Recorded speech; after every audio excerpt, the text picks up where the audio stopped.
Hi friends, இன்றைக்கி ஒரு செம்மையான ஹேர் டை தாங்க பார்க்க போகிறோம். என் கையை பார்த்தாலே உங்களுக்கு தெரிஞ்சிருவோம், அடடா என்ன இந்தளவுக்கு ஒரு கருமை நிறம் கிடச்சிருக்கே எப்படி அப்படின்னு நினச்சிருப்பீங்க. கண்டிப்பாக ஒரே ஒரு முக்கியமான ஒரு இலையை வச்சு இந்த ஹேர் டை நம்ம ப்ரிப்பேர் பண்ணியிருக்கோம். ரொம்ப சூப்பராக ரிசல்ட் கிடைக்கும். கண்டிப்பாக இதே மாதிரி நீங்களும் ட்ரை பண்ணுங்கள். இப்போ நான் என் கையில் கொஞ்சம் தடவி காட்டுறேன் பாருங்கள் எப்படி இருக்குது அப்படின்ட்டு. அப்படியே ஒரு ஸ்மூத்தாக இருக்குது, அது இல்லாமல் ஒரு ஷைனிங் இருக்குது பாருங்கள், பளபளன்னு இருக்குது பாருங்கள். நம்ம ஹேரில் அப்ளை பண்ணாலும் இதே மாதிரி பளபளன்னு இருக்கும், சுத்தமாகவே நமக்கு தெரியாது முடியல இந்த ஹேர் டை நம்ம அப்ளை பண்ணியிருக்கோம் அப்படின்னு. அது மட்டும் இல்லைங்க, இது ஹேரில் அப்ளை பண்ணிங்கன்னா நீங்கள் நெக்ஸ்ட் வாஷ் பண்ணுற வரைக்கும் போகவே போகாது. அதே மாதிரி ஷாம்பு போட்டு வாஷ் பண்ண உடனே உங்களுக்கு போகாது. ஒரு 2 டைம்ஸாவது நீங்கள் வாஷ் பண்ணதுக்கு அப்புறமேட்டு தான் அந்த கலர் வந்து உங்கள் முடியிலேருந்து போகும். அது வரைக்கும் இந்த கலர் நல்லாவே பிடிச்சிக்கும். இதை ரெகுலராக நீங்கள் பயன்படுத்திகிட்டே வந்தீங்கன்னா உங்கள் முடி உண்மையாகவே நல்லா கருகருன்னு மாறுறத உங்களுக்கு நல்லாவே தெரியும். வாங்க இப்போ இந்த ஹேர் டை நம்ம எப்படி ப்ரிப்பேர் பண்ண போகிறோம் அப்படின்றத பார்க்கலாம். இதுக்கு வந்து ஃபர்ஸ்ட் நம்ம எடுத்துருக்கிறது என்னென்னா முருங்கை இலை தான் எடுத்துருக்கோம். ஒரு 2-3 கொத்து முருங்கை இலையை எடுத்துக்கோங்க. கொஞ்சம் ஃப்ரெஷ்ஷான இலையாக பார்த்து எடுத்துகிட்டு நல்லா வாஷ் பண்ணிக்கோங்க. வாஷ் பண்ணிட்டு சுத்தமாக ஈரத்தன்மையே இருக்கக்கூடாது. அதுதான் ரொம்ப ரொம்ப முக்கியம். இந்த ஹேர் டையில் ஈரத்தன்மை இருந்தால் உங்களுக்கு இந்த ஹேர் டை நீங்கள் ப்ரிப்பேர் பண்ணி வச்சாலும் சீக்கிரம் கெட்டு போயிடும். அதனால் சுத்தமாக ஈரத்தன்மையே இருக்கக்கூடாது. இப்போ இதை வந்து குச்சிகள்லாம் இல்லாமல் நல்லா இந்த மாதிரி உருவி எடுத்துக்கோங்க. இந்த முருங்கைக்கீரையை மட்டுமே நம்ம யூஸ் பண்ண போகிறதில்ல. இதில் வந்து ஒரு சில இன்க்ரீடியன்ஸ் மட்டுமே சேர்த்து இந்த ஹேர் டையை ஒரு சூப்பரான ஹேர் டையை நம்ம ப்ரிப்பேர் பண்ண போகிறோம். அருமையான ரிசல்ட் கொடுக்கும். இந்த ஹேர் டை நீங்கள் ஒன்ஸ் அப்ளை பண்ணாலே போதும், அப்புறமேட்டு நீங்கள் நெக்ஸ்ட்டு வாஷ் பண்ணாலும் கூட உங்களுக்கு போகாது. அந்த அளவுக்கு உங்கள் வெள்ளை முடியல சூப்பராக நல்லாவே பிடிச்சிரும். இந்த ஹேர் டையை சின்ன வயசுலேருந்து பெரியவங்க வரைக்கும் எல்லாருமே பயன்படுத்தலாம். ரெகுலராக நம்ம பயன்படுத்திட்டு வந்தோம்னா இதனுடைய சத்துக்கள் அனைத்தும் நமக்கு கிடைச்சி முடி வந்து இயற்கையாகவே நல்ல ஒரு கருமை நிறத்துக்கு மாறிடுங்க. முருங்கை இலை நல்லா ஒரு கைப்பிடி அளவுக்கு வர மாதிரி நம்ம எடுத்துக்கிட்டோம். இது அப்படியே இருக்கட்டும். அடுத்து நம்ம என்ன பண்ண போகிறோம் அப்படின்னா ஒரு இரும்பு கடாய் ஒன்று எடுத்துக்கோங்க. கண்டிப்பாக நீங்கள் இரும்பு கடாயை இந்த ஹேர் டைக்கு யூஸ் பண்ணிக்கோங்க. அதான் ரொம்ப ரொம்ப நல்லது. நமக்கு நல்லா ஒரு ரிசல்ட்டும் கிடைக்கும். இப்போ நம்ம அந்த இரும்பு கடாய் அடுப்பில் வச்சிட்டோம். ஸ்டவ் ஆன் பண்ணி விட்டுடலாம். ஆன் பண்ணி விட்டு இதில் ஃபர்ஸ்ட் நம்ம முக்கியமான ஒரு பொருளை இதில் சேர்க்க போகிறோம். அது என்னென்னா எள்ளு தாங்க சேர்க்க போகிறோம். கருப்பு எள்ளு தான் சேர்க்க போகிறோம். இந்த கருப்பு எள்ளு நம்ம முடியை நல்லா கருமையாகவும் வச்சுக்கும். அது மட்டும் இல்லைங்க, நல்ல ஒரு ஷைனிங்காக வச்சுக்கும். அதனால தான் இந்த கருப்பு எள்ளை நம்ம இதில் பயன்படுத்துகிறோம். பாருங்கள், இதுதான் கருப்பு எள்ளு. 2 ஸ்பூன் அளவுக்கு நம்ம கருப்பு எள்ளு இதில் எடுத்துக்கலாம். உங்களுக்கு அதிகமாக இந்த ஹேர் டை பொடி வந்து தேவைப்படுது அப்படின்னா நீங்கள் கொஞ்சம் அதிகமாகவே ப்ரிப்பேர் பண்ணிக்கலாம். இப்போ நம்ம கருப்பு எள்ளு எடுத்தாச்சு. இது கூட வந்து இன்னொரு பொருளை ஆட் பண்ண போகிறோம். அது என்னென்னா கருஞ்சீரகம் தான் ஆட் பண்ண போகிறோம். அதுவும் 2 ஸ்பூன் அளவுக்கு நம்ம ஆட் பண்ணிக்கலாம். இப்போ இது ரெண்டையுமே நல்லா வறுத்து எடுத்துக்கலாம். அதாவது நல்லா கருப்பாக வர வரைக்கும் இதை வந்து வறுத்துக்கலாம். கருஞ்சீரகம் வந்து பொரிஞ்சால் ஒன்றுமே பண்ணாது. ஆனால் எள்ளு வந்து பொரிஞ்சுதுன்னா அப்படியே பட்டு பட்டுன்னு எல்லாம் தெறிக்க ஆரம்பிச்சிடும். அப்படி தெரிச்சா நிறைய வேஸ்ட் ஆயிரும். அதனால் இந்த மாதிரி ஒரு மூடியை போட்டு மூடிட்டிங்கன்னா அப்படியே உள்ளேயே உங்களுக்கு ஃபுல்லாக பொரிஞ்சிரும். அப்போ வேஸ்ட் ஆகாது. அதனால் நான் மூடி போட்டு மூடிட்டேன். இப்போ திறந்து பார்த்தா அப்படியே உள்ளே நிறைய பொரிஞ்சிருந்துச்சு. மறுபடியும் நான் மூடி வச்சுட்டேன், இன்னும் கொஞ்சமும் பொரிஞ்சிருட்டும் அப்படின்ட்டு. இப்போ பாருங்கள் நல்லா பொரிஞ்சிருச்சு. நல்லா மிக்ஸ் பண்ணி விட்டுருங்க அந்த மாதிரி. இப்போ அடுத்து வந்து இது கூட இன்னொரு பொருளை நம்ம சேர்த்துக்கலாம். அது என்னென்னா நம்ம எடுத்து வச்சுருக்கோம்ல, ஆல்ரெடி என்ன எடுத்து வச்சுருக்கோம், முருங்கைக்கீரை எடுத்து வச்சுருக்கோம். அந்த முருங்கைக்கீரையை அப்படியே உள்ளே சேர்த்துக்கலாங்க. இந்த முருங்கைக்கீரை வந்து நமக்கு இப்போ பார்க்கும்போது பச்சை கலரில் இருக்குது. ஆனால் இது வந்து நல்லா கருகருன்னு வறுத்தெடுக்கணும். அந்த முருங்கைக்கீரையை எள்ளு எது, கருஞ்சீரகம் எது, முருங்கைக்கீரை எது அந்த அளவுக்கு தெரியக்கூடாது. அந்த அளவுக்கு நம்ம இதை வந்து வறுத்தெடுத்துக்கணும். பாருங்கள், நல்லா சுருங்கிருச்சு. நல்லா சுருண்டு சுருண்டு வருது பாருங்கள்.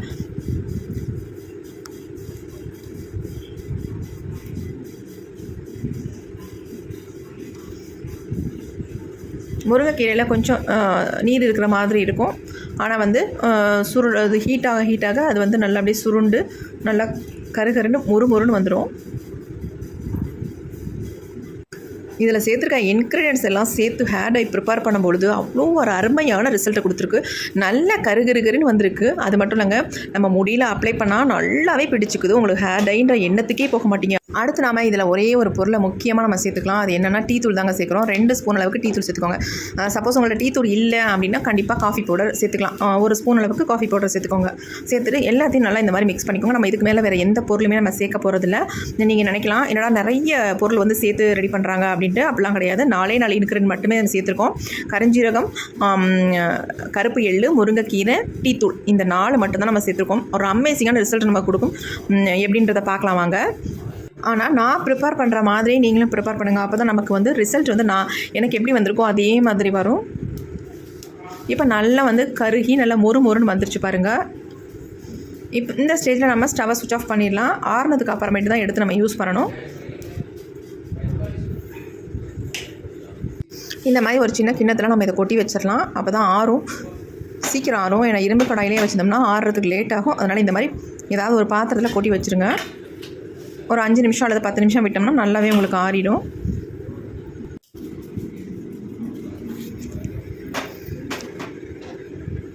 இப்போ எல்லாத்தையும் நம்ம தட்டில் கொட்டிட்டோம். நல்லா இந்த மாதிரி ஒரு கரண்டி வச்சு கிண்டி விட்டுருங்க.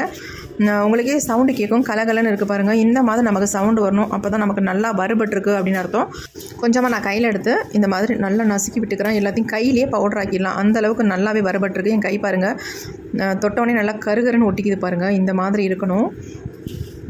கையிலே நல்லா பிசைஞ்சு விட்டிங்கன்னா நல்லா பவுடர் மாதிரி ஆயிரும். இதை நம்ம என்ன பண்ணலாம், மிக்ஸி ஜாரில் போட்டு நல்லா அரைச்சி எடுத்துடலாம். அதாவது நல்லா நைஸாக அரைச்சி எடுத்துக்கோங்க.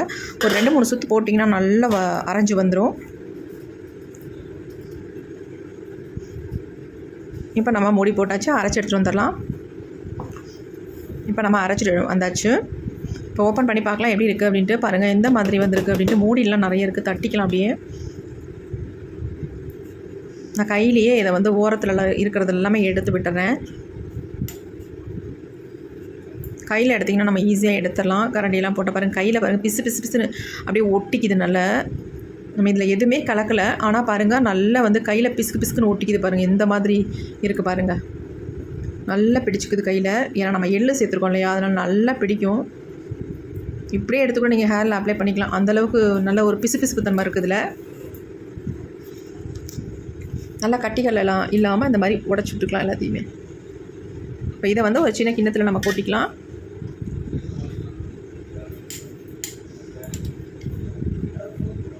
இந்த அளவுக்கு நமக்கு கிடச்சிருக்கு. ஆனால் நம்ம இவ்வளோதையும் நம்ம பயன்படுத்த வேண்டாம். நம்மளுடைய தலைக்கு வந்து 1 ஸ்பூன் எடுத்தாலே உங்களுக்கு போதுமானதாக இருக்கும். ஈஸியாக அரைபட்டுரும். இது நம்ம எள்ளு, கரிஞ்சீரகம் எல்லாம் சேர்த்துருக்கோம்ல, அதில் நல்லா உங்களுக்கு அரைஞ்சி வந்துடும். நல்லா பவுடர் மாதிரி அரைஞ்சி வந்துருச்சு. நல்லா பிஸ்குன்னு இருக்குது கையில் தொட்டால். நான் சொன்னால் நம்ப மாட்டீங்க. நான் கையில் தொட்ட கையை வந்து கழுவிட்டு வந்து காட்டுறேன். பாருங்கள் எப்படி பிடிச்சிருக்கு அப்படின்ட்டு. நல்லா பிடிச்சிருக்கு. இது ஒன்றுமே நான் ஆயிலெலாம் சேர்க்கவே இல்லை, எதுவுமே சேர்க்கலை. ஆனால் வெறும் கை தான். அதை தொட்டுட்டு நான் கையில் கழுவிட்டு வந்திருக்கேன். ஆனால் சுத்தமாக கையில் போகவே இல்லை பாருங்கள். நல்லா பிடிச்சிருக்கு. என்ன கழுவுனாலும் போகவே இல்லை. நல்லா சோப்பு போட்டு 2-3 தடவை வாஷ் பண்ணால் தான் இது போகும். அந்தளவுக்கு நல்லாவே பிடிக்குது. இப்போ இந்த ஹேர் டையை நம்ம எப்படி ப்ரிப்பேர் பண்ண போகிறோம் அப்படின்றத பார்க்கலாம். இப்போ நம்ம ஒரு சின்ன பவுல் ஒன்று எடுத்துக்கலாம். இதில் வந்து 1-1 1/2 ஸ்பூன் அளவுக்கு நான் இந்த பொடியை வந்து எடுத்துக்கிறேன். என்னுடைய முடிக்கு தகுந்தது மாதிரி நான் பொடி எடுத்துக்கிறேன். நீங்கள் வந்து உங்களுக்கு எவ்வளோ தேவைப்படுதோ அந்தளவுக்கு நீங்கள் எடுத்துக்கோங்க. இப்போ தேவையான அளவு நம்ம பொடியை எடுத்துக்கிட்டோம். இப்போ இதில் வந்து ஒரு முக்கியமான ஆயிலை தான் சேர்க்க போகிறோம். நீங்கள் வந்து தாராளமாக ரெகுலராக என்ன ஆயில் யூஸ் பண்ணுறீங்களோ அந்த ஆயிலே நீங்கள் யூஸ் பண்ணிக்கலாம். இருந்தாலும் இந்த எண்ணெய்க்கு ஒரு ஸ்பெஷலான ஒரு மகத்துவம் இருக்குங்க. இந்த எண்ணெய் சேர்த்து நீங்கள் மிக்ஸ் பண்ணிங்கன்னா ஒரு சூப்பரான ரிசல்ட் இருக்கும். இது என்னென்னா கடுகு ஆயில் தாங்க. இந்த ஆயிலை நீங்கள் சேர்த்து மிக்ஸ் பண்ணி உங்கள் ஹேரில் அப்ளை பண்ணி பாருங்கள். உங்கள் ஹேர் க்ரோத் எப்படி இருக்குது, நல்ல முடி வளர்ச்சி எப்படி பண்ணுது அப்படின்ட்டு அந்தளவுக்கு ஒரு சூப்பரான ரிசல்ட் இருக்கும். எங்களால் கடுகு ஆயில் வாங்கவே முடியாது, கோகோனட் ஆயில் வேணால் யூஸ் பண்ணிக்கிறோம் அப்படின்றவங்க தாராளமாக கோகோனட் ஆயில் யூஸ் பண்ணிக்கலாம். ஆலோவேரா ஜெல் இருந்தாலும் தாராளமாக யூஸ் பண்ணிக்கோங்க. அது நீங்கள் நேச்சுரல் ஆலோவேரா வந்து யூஸ் பண்ண வேண்டாம். இதில் உங்களுக்கு அந்தளவுக்கு உங்களுக்கு ஒரு பர்ஃபெக்டான ரிசல்ட் கிடைக்காது. நம்ம வந்து கடையில் வாங்குகிற ஆலோவேரா ஜெல் இருந்தால் தாராளமாக அதை ஆட் பண்ணி நல்லா மிக்ஸ் பண்ணிவிட்டு உங்கள் ஹேரில் அப்ளை பண்ணிக்கோங்க. எல்லாத்தோட பெஸ்ட் என்னன்னு சொல்வேன்னா கோகோனட் ஆயில் ஓகே தான், அதே மாதிரி கடுகு ஆயில் சூப்பர்னு சொல்வேன். அதனால் நீங்கள் இதே மாதிரி ரெடி பண்ணிக்கோங்க. பாருங்கள் இதனுடைய கலர் பாருங்கள் எந்த மாதிரி இருக்குது அப்படின்ட்டு. எவ்வளோ ஒரு கருமை நிறம் சொல்லவே முடியாது. அந்தளவுக்கு ஒரு கருகருன்னு இருக்குது. நம்ம முடி வந்து வெள்ளையாகவே இருக்குது அப்படின்னா ஃபுல்லாக வெள்ளையாக இருக்கிறவங்க கூட இந்த ஹேர் டையை வந்து நல்ல 2 கையிலையும் தேய்ச்சிட்டு நம்ம ஹேரில் அப்ளை பண்ணோம்னா நார்மலாக ஒரு எண்ணெயை தேய்ச்சிட்டு நீங்கள் வெளியில் போகிற மாதிரி இருக்கும். அந்தளவுக்கு ஒரு அமேசிங்கான ரிசல்ட் இருக்கும். பார்க்குறதுக்கு நேச்சுரலாக இருக்கும். பார்த்தா கூட தெரியவே தெரியாது நீங்கள் இந்த ஹேர் டை அப்ளை பண்ணியிருக்கீங்க அப்படின்ட்டு. அந்தளவுக்கு பர்ஃபெக்டாக இருக்கும். அருமையாக உங்கள் ஹேர்லேயும் பிடிச்சிக்கும். இந்த ஹேர் டையை ரெடி பண்ணிவிட்டு நீங்கள் உடனே வந்து அப்ளை பண்ணாதீங்க. ஒரு 1/2 hour மட்டும் எடுத்து மூடி வச்சிடலாம். அதுக்கப்புறமேட்டு எடுத்து நல்லா பயன்படுத்திக்கலாம். இல்லைனா நல்ல ஒரு மிக்ஸ் ஆகி நமக்கு வரும். அதனால் ஒரு 1/2 hour மூடி வச்சுட்டு அதுக்கப்புறமேட்டு எடுத்துக்கலாம். இப்போ அப்படியே இருக்கட்டும். அது முன்னாடி நம்ம பொடி எடுத்து வச்சுருக்கோம் பார்த்தீங்களா, அந்த பொடி மிச்சம் இருக்கிறத நம்ம ஒரு ஏர்டைட் பாக்ஸில் நம்ம போட்டு எடுத்து ஸ்டோர் பண்ணி வச்சுக்கலாம். கண்டிப்பாக இதை வந்து வெளியில் வைக்காதீங்க. ஏன்னா நான் வச்சுருந்துருக்கேன். ஆனால் வச்சுருந்தப்ப என்னென்னா ஒரு மாதிரி பூஞ்சை பிடிச்சது மாதிரி ஆயிடுச்சு. அதனால் இது வந்து ஃப்ரிட்ஜில் வந்து ஸ்டோர் பண்ணி வச்சிட்டிங்கன்னா அப்படியே இருக்கும். உங்களுக்கு கெட்டு போகவே போகாது. 1 வாரம் ஆனாலும் 10 நாள் ஆனாலும் அப்படியே இருக்கும். இதுவே நீங்கள் வந்து வெளியில் வச்சுருந்தீங்கன்னா ஒரு 2-3 டேஸில் வந்து ஒரு மாதிரி பூஞ்சு பிடிச்சது மாதிரி ஆயிடும், அப்புறம் வேஸ்ட்டாக போயிடும். அதனால் நிறைய ப்ரிப்பேர் பண்ணி இந்த மாதிரி ஸ்டோர் பண்ணி வச்சுக்கோங்க ஃப்ரிட்ஜில். அப்படி சூப்பராக இருக்கும். இந்த மாதிரி டைட்டான டப்பாவில் போட்டு வச்சுக்கோங்க. இப்போ இது அப்படியே இருக்கட்டும். நம்ம 1/2 hour ஆயிடுச்சு. நம்ம ஹேர் டை எப்படி இருக்குது அப்படின்றத பார்க்கலாம். உங்களுக்கு அவசரம்னா டக்குன்னு எடுத்து நீங்கள் அப்ளை பண்ணிக்கலாம். அப்படி இல்லைனா ஒரு 1/2 hour எடுத்து அப்படியே மூடி வச்சிட்டிங்கன்னா ரொம்ப சூப்பராக நல்லாயிருக்கும். நான் சொல்கிற மாதிரி இன்னொரு மெத்தட்லேயும் நீங்கள் அதை வந்து பயன்படுத்தலாம். என்னென்னா, இந்த ஹேர் டை பொடி ஆல்ரெடி நம்ம ரெடி பண்ணி வச்சுருக்கோம் பார்த்தீங்களா, அந்த பொடி என்ன பண்ணுங்கள், கோகோனட் ஆயிலில் நல்லா மிக்ஸ் பண்ணிடுங்க. எவ்வளோ எண்ணெய் இருக்கோ அந்த எண்ணெயில் மிக்ஸ் பண்ணிவிட்டு, அப்படி இல்லைன்னா கொஞ்சமாக ஆயிலில் கூட எடுத்து நீங்கள் நல்லா மிக்ஸ் பண்ணிவிட்டு ஒரு 3 daysக்கு நல்லா வெயிலில் வச்சு எடுத்துக்கோங்க. எடுத்ததுக்கு அப்புறமேட்டு அதை வந்து ரெகுலராக நீங்கள் ஆயில் வந்து ஹேரில் அப்ளை பண்ணுற மாதிரி நீங்கள் அப்ளை பண்ணிவிட்டு வாங்க. சொல்லவே முடியாது, உங்கள் முடியெலாம் செம்மையாக நல்லா மாறிடும். இந்த மாதிரி கருகருன்னு மாறிடுங்க. என் கையில் ஒட்டியிருக்கு பாருங்கள், எந்த அளவுக்கு இருக்குது பாருங்கள். அந்த மாதிரி உங்கள் முடி வெள்ளை முடியெல்லாம் இந்த மாதிரி சேஞ்ச் ஆகிடும். அவ்வளோ ஒரு சூப்பரான ரிசல்ட் இருக்கும். கண்டிப்பாக நீங்கள் வந்து ட்ரை பண்ணுங்கள். ட்ரை பண்ணி பார்த்துட்டு இதே மாதிரி நீங்கள் ப்ரிப்பேர் பண்ணி உங்கள் ஹேரில் அப்ளை பண்ணி பாருங்கள். பார்த்துட்டு எனக்கு கமெண்ட் பண்ணுங்கள் எப்படி இருந்துச்சு அப்படின்ட்டு. கண்டிப்பாக இந்த வீடியோ வந்து பெரியவங்கலேருந்து சின்னவங்க வரைக்கும் எல்லாத்துக்குமே ரொம்ப ரொம்ப யூஸ்ஃபுல்லாக இருக்கும் அப்படின்னு நினைக்கிறேன். அப்படி உங்களுக்கு யூஸ்ஃபுல்லாக இருக்குன்னு நினச்சிங்கன்னா நம்மளுடைய சேனலுக்கு ஒரு லைக் ஒன்று போட்டுக்கோங்க, சப்ஸ்கிரைப் பண்ணிக்கோங்க, பக்கத்தில் இருக்க பெல் ஐக்கானை கிளிக் பண்ணிக்கோங்க. Thank you friends.